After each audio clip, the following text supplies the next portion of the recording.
अगर ये हालात 96 से बदतर हैं तो मत कराइए इलेक्शन। अगर आपने इन ताकतों के सामने झुकना है जो आपके ऊपर हमले कर रहे हैं तो मत कराइए इलेक्शन। अभी थोड़े दिन पहले चुनाव हुए हैं जम्मू कश्मीर में और बहुत बड़े स्तर पे उन सम्मिलित हुए हैं। बाकी आतंकवाद का खात्मा बहुत नज़दीक है।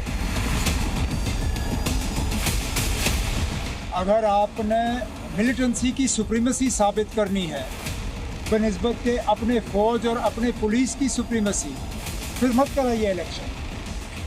अगर हिम्मत नहीं है, दम नहीं है, अगर बुज़दिल बैठे हैं तो मत कराओ इलेक्शन। शायद वो भूल रहे हैं कि देश के अंदर अब वीपी सिंह की नहीं, प्रधानमंत्री मोदी की सरकार है।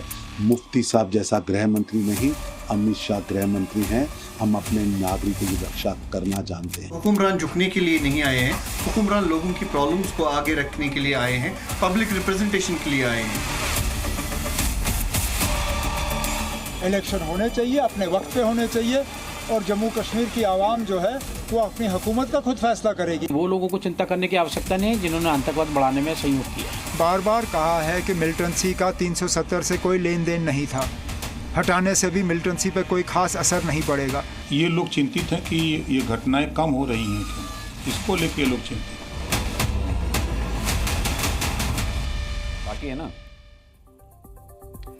चलिए मैं अपने पैनलिस्ट से आपका इंट्रोडक्शन करवा दूं। हमारे साथ कांग्रेस के वरिष्ठ नेता सैफुद्दीन सोज साहब कुछ ही देर में जुड़ेंगे। अभी वो हमारे साथ नहीं है, लेकिन सैफुद्दीन सोज जैसे ही जुड़ेंगे हम उनका रुख करेंगे।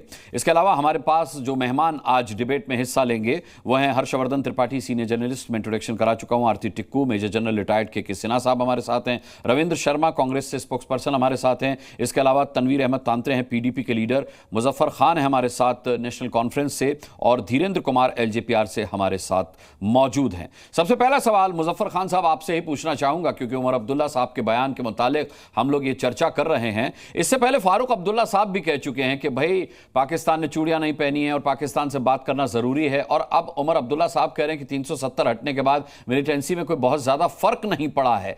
लेकिन मुजफ्फर खान साहब आप ये तो मानना पसंद करेंगे कि फर्क तो पड़ा है?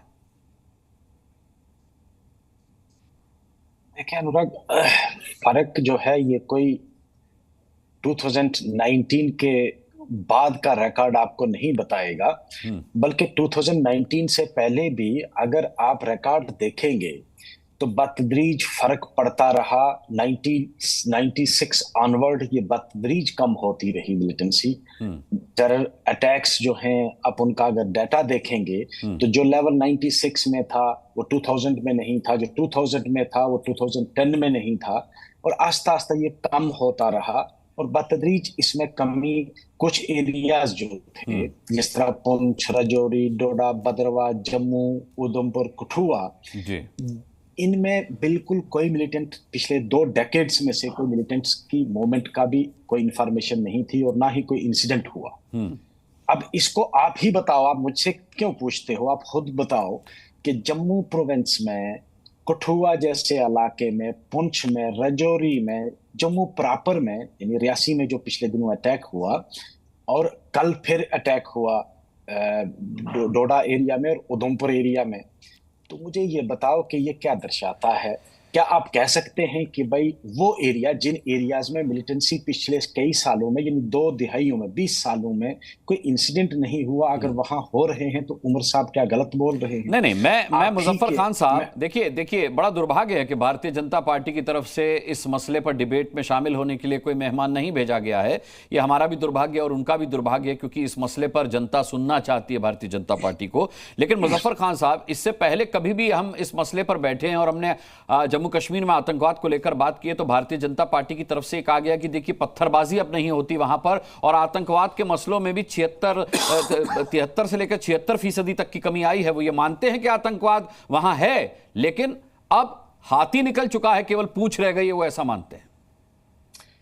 अनुराग, ये तो हम पिछले 20 सालों में यही सुनते आए हैं। जब भी कोई इंसिडेंट हुआ है तो उस वक्त जो भी हुकूमत में हुआ उसने यही कहा हमें कि भाई बस लास्ट लेग पे है, हम इसको इरेडिकेट कर रहे हैं, लेकिन या तो हमें टाइम फ्रेम दे देना ये कि हमें 20 साल, 30 साल, 50 साल और चाहिए, इस चीज के लिए। जब ये दूसरा कोई हुकूमत में होता है तो बहुत जल्दी इस पर इल्जाम शुरू हो जाता है कि नहीं जी हमने कुछ, हुकूमत ने कुछ नहीं किया। अब तो पिछले मेरे ख्याल में 10 साल से 2014 में इनकी हुकूमत थी यहाँ दिल्ली में भी और स्टेट में भी, और आज तक लगातार दिल्ली की सरकार है, लेफ्टिनेंट गवर्नर साहब accountable to the home minister, Delhi की होम मिनिस्ट्री इस हुकूमत को चला रही है, तो रिस्पॉन्सिबिलिटी किसकी है? ना तो फारूक अब्दुल्ला की जिम्मेदारी है, ना ही कांग्रेस के किसी लीडर की राहुल जी की जिम्मेदारी है, और ना ही उमर साहब की जिम्मेदारी है। ये जिम्मेदारी किसकी है? किसका फेलियर है? आप ही तो कहते थे, हमने तो कभी नहीं कहा। दूसरा, पत्थरबाजी को मिलिटेंसी से जोड़ना बिल्कुल गलत है। ये कहना कि नहीं जी पत्थरबाजी कम हो गई, तो पत्थरबाजी मिलिटेंट नहीं करते थे, ठीक है, पत्थरबाजी लोकल यहाँ की यूथ करती थी। जब गवर्नमेंट के अगेंस्ट होते थे, चाहे किसी की भी हमारी गवर्नमेंट होती थी, जब उनको गुस्सा आता था बिजली पे, पानी पे, किसी भी चीज पे, तो पत्थरबाजी को ये कहना कि नहीं वो हमने कंट्रोल कर लिया है, वो थ्रू आउट कंट्री, कभी कभी दिल्ली में भी पत्थरबाजी होती है। यहाँ कौन सा मिलिटेंट होता है भाई हुकूमत के खिलाफ? यहाँ जो फार्मर्स ने प्रोटेस्ट किया वहां पथराव नहीं हुआ, वहां कौन से मिलिटेंट थे? तो पत्थरबाजी को मिलिटेंसी से रोना या प्रोटेस्ट्स को मिलिटेंसी नहीं, खैर वहां जो कश्मीर में पत्थरबाजी होती थी खान साहब, उसको आप यहाँ किसान आंदोलन में होने वाली पत्थरबाजी से उसकी तुलना नहीं कर सकते। खैर मैं लौटूंगा आपके पास। तनवीर अहमद तांत्रे साहब हमारे साथ पीडीपी से हैं। तनवीर अहमद तांत्रे जी, जब 370 हटाने की बात आती थी तो महबूबा मुफ्ती कहा करती थी कि हिम्मत है तो 370 हटा के दिखाएं, हिम्मत ही नहीं है, और अगर 370 हटा भी दी तो कोई कंधा देने वाला नहीं मिलेगा, खून की नदियां बह जाएंगी। वैसा कुछ हुआ नहीं। अब सवाल यह है कि आतंकी घटनाएं भारतीय जनता पार्टी और एनडीए की सरकार कहती है केंद्र में बैठी कि उसमें बहुत कमी आई है, और अब वो जितनी भी बची हैं वो अपने आखिरी दौर में हैं। उसके बावजूद उमर अब्दुल्ला साहब ये कहते हैं कि अगर हिम्मत नहीं है तो चुनाव मत कराइए, अगर आप डरपोक हैं तो चुनाव मत कराइए। देखिए, जहां तक आपने 370 और 35A की बात की, मैं साफ लफ्जों में एक ही बात कहना चाहूंगा कि भारतीय जनता पार्टी ने कहा था 370 35A हटाने के बाद हैं हम एक नया जम्मू कश्मीर बनाएंगे, जिसमें जो है मिलिटेंट्स का सफाया होगा, डेवलपमेंट जो है वो अरूज पर होगी, बेकसूर नौजवान जो है वो आज हमारे जैसे डेली वेजर्स हैं वो रोडों पर नहीं होंगे, हमारे पढ़े लिखे हुए नौजवान जो हैं उनको नौकरियां मिलेंगी और इनोसेंट किलिंग नहीं होगी। हम आज भी मानते हैं, जैसे मुजफ्फर खान साहब ने कहा कि यहाँ पर पत्थरबाजी बंद हुई है, लेकिन पत्थरबाजी के साथ साथ में यहाँ पर जो इनोसेंट किलिंग हो रही है, उन जगहों पर आज जो है अटैक्स हो रहे हैं, जिन जगहों के बारे में हमने कभी सोचा भी नहीं था कि यहाँ पर जो है वो मिलिटेंट्स अटैक्स हो सकते हैं। मैं इत्तेफाक रखता हूँ आपकी बात से तनवीर अहमद तांत्रे जी, लेकिन जब जिम्मेदारी उमर अब्दुल्ला की थी, जब वो सरकार में थे, महबूबा मुफ्ती की जिम्मेदारी थी जब वो सरकार में थी, तब क्या ऐसी घटनाएं नहीं होती थी, या तब उनको रोकने के लिए क्या किया गया? देखिए, तब जब सवाल होता था वो सीधा सरकार से होता था, लेकिन आज जो सवाल हो रहा है वो ओपोजिशन से हो रहा है।